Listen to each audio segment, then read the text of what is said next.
Dulu pernah. Dulu ya umat Islam menjadi guru besar, cerdas-cerdas, jenius. Tidak kalah cerdasnya dengan Aristoteles, Plato, Socrates, Empedokles, Pythagoras, Anaximandros, Demokritos, Thales, Plotinus, Zeno. Tidak kalah dengan itu. Contoh, Gubernur Abdurrahman Al-Mahdi, seorang gubernur Asia Tengah, Mawaro An-Nahr, Transaksiana, kirim surat pada seorang ulama namanya Muhammad bin Idris bin Syafi', lahir 150, wafat 204 Hijriah. Siapa itu, Dik? Siapa? Enggak, ini saya tanya yang adik-adik. Siapa itu? Imam Syafi'i. Lahir tahun 150, wafat 204. Jadi umurnya cuma 54 tahun. Imam Syafi'i itu umurnya 54, pendek tapi lebar. Ada lagi orang panjang tapi ciut. Gak ada arti apa-apa. Imam Nawawi itu 45 tahun. Padahal tulisannya Majmu' 24 jilid, Syarah Muhadzab. Belum Syarah Muslim 9 jilid. Itu umurnya 45 tahun, sampai lupa nikah Imam Nawawi itu. Tapi kalau kita jangan lupa nikah, jangan. Itu biar Imam Nawawi saja lupa nikah. Kiai Wahid Hashim wafat itu umur 39 tahun. Ketika menjadi anggota BPUPKI, Badan Persiapan Kemerdekaan Indonesia, paling muda, bersama Soekarno, Hatta, Gus Salim, Kar Muzakir, Ki Bawah Sadi Kusuma, Muhammad Yamin, siapa lagi, Lemena Marimis, itu baru berumur 34 tahun ketika menjadi anggota Badan Persiapan Kemerdekaan Indonesia itu. Nah, pertanyaan Abdurrahman Al-Mahdi, Syekh, saya kalau membaca Quran tidak paham. Karena Quran tidak ada penjelasan, tidak ada bayan. Tolong dijelaskan. Imam Syafi'i memanggil muridnya namanya Rabi' bin Sulaiman Al-Muradi. Rabi', duduk. Ini saya dapat surat pertanyaan dari gubernur. Kita jawab ya. Uktub ar-risalah. Tulislah surat. Nah, Imam Syafi'i yang dikte, Rabi' yang nulis. Suratnya Syafi'i itu akhirnya berjumlah 300 halaman. Itulah Ar-Risalah. Isi dari Ar-Risalah itu pertama kali faslun fil bayan. Bayan itu diterangkan oleh Syafi'i. Pertama, kalau kita ingin memahami Islam harus kita cari bayan ilahi dari Quran. Tapi ketahuilah bahwa di dalam bayan ilahi macam-macam. Ada mutasyabihah, ada muhkamah, ada majaz, ada hakikat, ada am, ada mutlak, ada khos. Itu diterangkan. Kalau dicari di Quran tidak ada, maka harus cari bayan nabawi, sunnah, hadis. Tapi sunnah itu ada mutawatir, ada masyhur, ada aziz, ada ahad. Itu pun masih 4 lagi. Yang paling tajam, yang paling berbobot kalau redaksinya amarona Rasulullah kadza, nahana Rasulullah an kadza. Ini yang paling berbobot.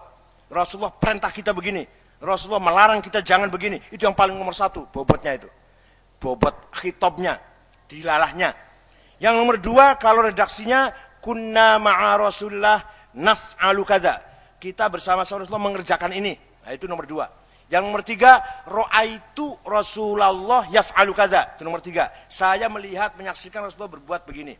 Yang nomor 4, ini sahih semua loh. Ini sahih semua, tapi bobot dilalahnya beda-beda. Yang nomor 4, an Rasulillah qala sallallahu alaihi wasallam. Ini hadisnya mubalig. Hadisnya para khotib Jumat dan mubalig. Enggak usah berbobot, enggak apa-apa. Asal sahih. Ruwahu kalender juga enggak apa-apa, mubalig saja. Mubalig saja.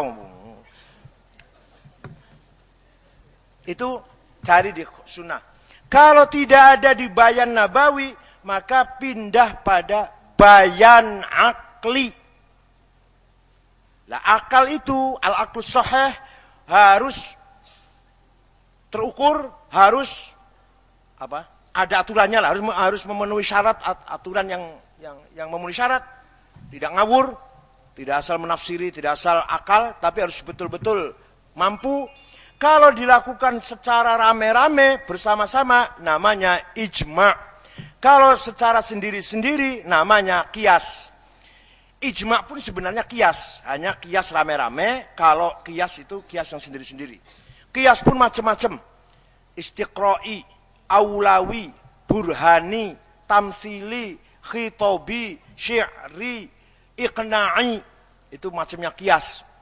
Imam Syafi'i luar biasa cerdasnya.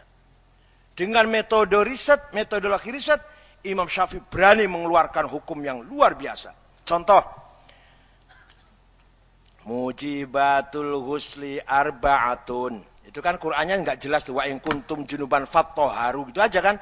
Kalau kamu jinabat harus suci dulu. Jinabat itu apa? Tohar itu bagaimana? Lah, fikih yang menjelaskan. Setelah ada usul fikih, mujibatul ghusli arba'atun, iltiqaul khitanaini wa illam yunzila. Wajibnya mandi nomor 1, ada 4. Nomor 1 kalau 2 perkakas ketemu. Walaupun tenan dikira aku guyon ta. Tenan. Nalikane 2 perkakas ketemu, walaupun tidak sampai muncrat. Ya enggak sampai netes lah. Baru pel gempa enggak jadi. Itu wajib mandi. Terus piye supaya enggak porno piye yang gitu, memang gitu maknanya kok. Yang kedua, netes walaupun enggak melalui 2 perkakas ketemu. Yang ketiga, head. Nah ini luar biasa. Imam Syafi'i menggunakan metode riset. Riset itu bukan hanya baru-baru sekarang ada LIPI, ada universitas, enggak. Imam Syafi'i yang pertama kali.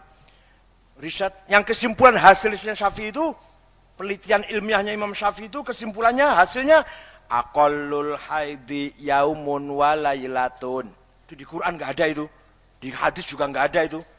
Orang haid minimal sehari semalam. Lumrahnya 7 hari, maksimal 15 hari. Lebih dari 15 hari masih keluar darah, bukan darah haid. Itu namanya penyakit. Bawa ke dokter, mandi yang bersih, disumpel pakai anduk, sholat. Anduknya jangan besar-besar.